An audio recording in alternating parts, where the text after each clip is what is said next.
লা তাজনু ফাইন্না মান সালিমা লাহু শাবাবুহ দাখালাল জান্নাহ। হে কুরাইশের যুব সম্প্রদায়, তোমরা জিনা ব্যভিচার করো না। যে ব্যক্তি তার যৌবনকে হেফাজত করবে, যে ব্যক্তি তার যৌবনকে হেফাজত করবে, সে জান্নাতে প্রবেশ করবে। সহিহ বুখারীতে বর্ণিত হয়েছে, রাসূল সাল্লাল্লাহু আলাইহি ওয়াসাল্লাম বলেন, মান ইয়াযমানু লি মা বাইনা লিহইয়াইহি ওয়া মা বাইনা রিজলাইহি তাযাম্মানতু লাহু বিল জান্নাহ।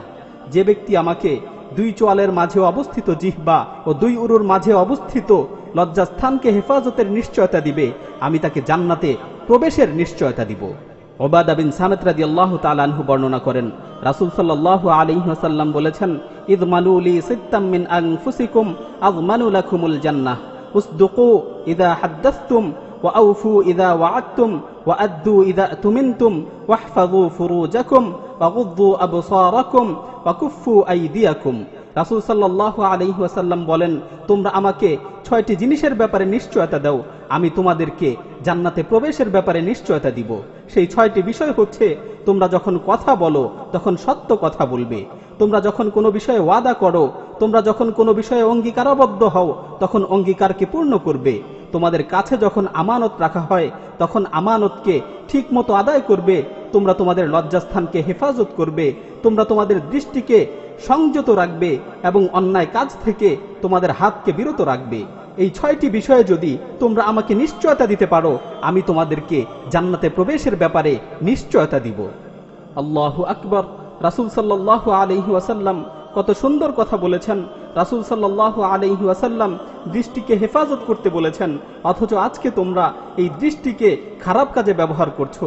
সারাদিন দুচোখ দিয়ে অশ্লীল জিনিস দেখছো, ওই চোখ দিয়ে জিনা করছো যে চোখ দুটি তোমাকে আল্লাহ তাআলা দিয়েছেন, ওই হাত দিয়ে জিনা করছো যে সুন্দর হাত দুটি তোমাকে আল্লাহ তাআলা দিয়েছেন, ওই পা দিয়ে জিনা করছো আল্লাহ তাআলা যে পায়ের উপর ভর করে তোমাকে চলার শক্তি দিয়েছেন। হে মানুষ, যিনি তোমাকে দৃষ্টি শক্তি দিয়ে সুন্দর এই পৃথিবীকে দেখার সুযোগ করে দিলেন, যিনি তোমাকে হাত দিয়ে ধরার ক্ষমতা দিলেন, যিনি তোমাকে পায়ের উপর ভর করে চলার শক্তি দিলেন, এটাই কি তার প্রতিদান? আল্লাহ তাআলা কি এজন্যই তোমাকে এত উত্তম আকৃতিতে সৃষ্টি করেছেন? যেই স্রষ্টা মায়ের গর্ভ থেকে আজ পর্যন্ত তোমার রিজিকের ব্যবস্থা করে আসছেন, এটাই কি সেই মহান প্রতিপালকের প্রতিদান? হে মানুষ, তুমি কি এভাবেই আল্লাহর অনুগ্রহকে অস্বীকার করলে? হে মানুষ, কে তোমাকে চলার ক্ষমতা দিয়েছেন? কে তোমাকে ধরার ক্ষমতা দিয়েছেন? কে তোমাকে শোনার ক্ষমতা দিয়েছেন? কে তোমাকে দৃষ্টি শক্তি দিয়েছেন? কে তোমার শিরায় উপশিরায় রক্তগুলোকে সঞ্চালন করছেন? সুতরাং যিনি তোমার সকল চাহিদা পূরণ করেছেন, যিনি তোমার সব কিছুর ব্যবস্থা করেছেন, সেই মহান প্রতিপালক আল্লাহর আনুগত্য করো, নিজের প্রবৃত্তির অনুসরণ করো না, নিজের খেয়াল খুশির আনুগত্য করো না। আল্লাহ তাআলা পবিত্র কালামে মাজিদে বলেন, লা তাকরাবুজ জিনা ইন্নাহু কানা ফাহিশাতান ওয়া সাআ সাবিলা। তোমরা জিনা ব্যভিচারের ধারে কাছেও যেও না, নিশ্চয়ই জিনা হচ্ছে অশ্লীল কাজ ও মন্দ পথ। হে যুব সম্প্রদায়, যেই জিনিসগুলোর মাধ্যমে মানুষ জিনা ব্যভিচারের দিকে ধাবিত হয়, তোমরা সেগুলো থেকেও বিরত থাকো। রাসূল সাল্লাল্লাহু আলাইহি ওয়াসাল্লাম বলেন, জিনাল আইনি আন নাযার ওয়া জিনাল ইয়াদি আল লামস ওয়া জিনার রিজলি আল মাশ। চোখের জিনা হচ্ছে দৃষ্টি দেয়া, হাতের জিনা হচ্ছে স্পর্শ করা, পায়ের জিনা হচ্ছে জিনার দিকে অগ্রসর হওয়া, জিনার দিকে ধাবিত হওয়া। আজকে আমাদের দ্বারা চোখ, কান ও হাত পায়ের জিনাই বেশি হয়ে থাকে, সুতরাং এগুলো থেকেও আমাদের বেঁচে থাকতে হবে।